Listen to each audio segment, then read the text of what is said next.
Hi, I'm Adrian Hernandez, and I'm at the QCOR 2017 Scientific Sessions, and here with John Spertus, and we've just finished some morning sessions on the exciting new approaches in quality of care and outcomes. So John, you just came out of this implementation science session that was a pretty robust discussion. Can you tell us a little bit about it? So it was a terrific session. I co-chaired it with Dan Matlock, and he, Larry Allen, Michael Angelou from NHLBI, and Paul Heidenreich presented. And it was really around trying to discuss strategies for figuring out how do we translate knowledge into practice to improve care, because all of us are really working to figure out what works in medicine. And the delay, and Dan had a fabulous slide about the multi-hundred-year delay in which it took for citrus fruit to eradicate scurvy on Navy ships to actually be mandated in the British fleet. And, you know, we haven't done a lot better. I mean, there's a 1 to 2 decade lag between definitive clinical trials and over half of the patients being exposed to those therapies. And so the discussion talked about techniques of measuring and thinking about implementation science.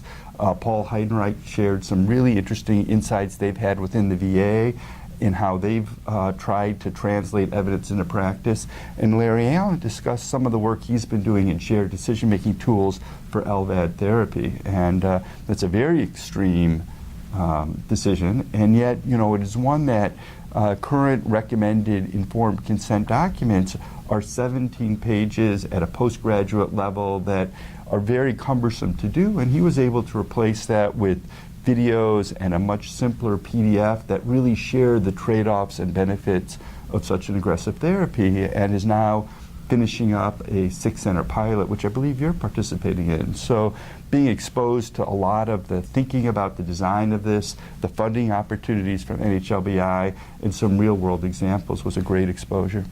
That's a terrific session.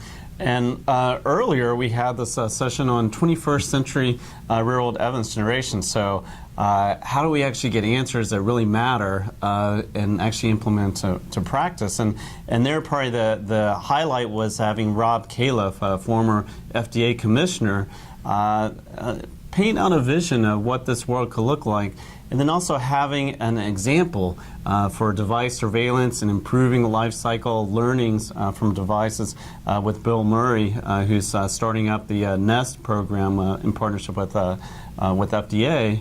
And then, of course, we've had a lively discussion about how do you actually bring health systems together. They have a wealth of data.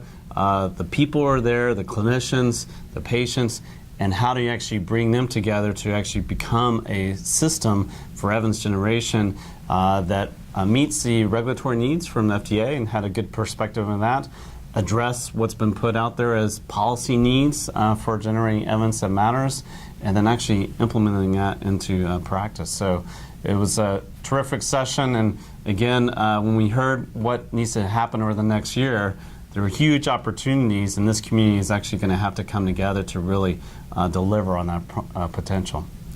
And I would just say one of the real challenges that bridges the two discussions today is that the FDA, the NEST program, many are really working to build an infrastructure to generate real-world evidence in the hopes, as articulated by every one of the speakers, to create better decision aids to help doctors and patients choose the best therapy.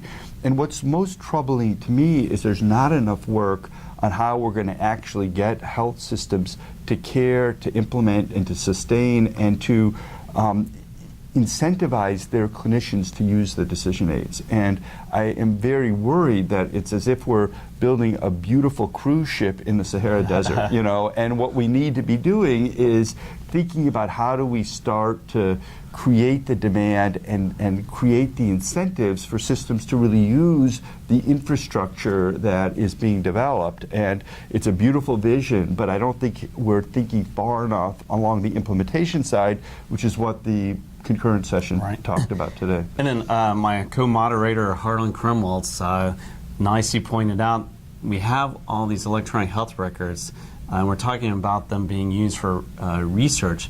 Actually, they really need to make sure that we're using them for high quality care, and then actually the research evidence generation will come directly from that. So again, thinking about how this can come together for the full spectrum of learning and delivering and improving care and outcomes. So thanks for joining us for this QCOR 2017 highlights, and we look forward to having you join us in the future. Absolutely. Thank you very much.